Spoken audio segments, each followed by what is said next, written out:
Hey everyone! Today, we're going to show you how to activate the privacy mode on your TP-Link Tapo C200 camera.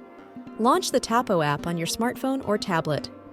From your list of devices within the app, select the TP-Link Tapo C200 to access its specific controls. Once in the camera's view, find the settings icon, usually represented by a gear icon, and tap on it. Scroll through the settings menu until you find privacy mode or a similarly labeled option. Toggle the switch or tap the button next to privacy mode to activate it. You should see a confirmation on the screen that privacy mode is now on. The camera will usually indicate that privacy mode is active by shutting down the lens or showing a specific icon on the live feed screen.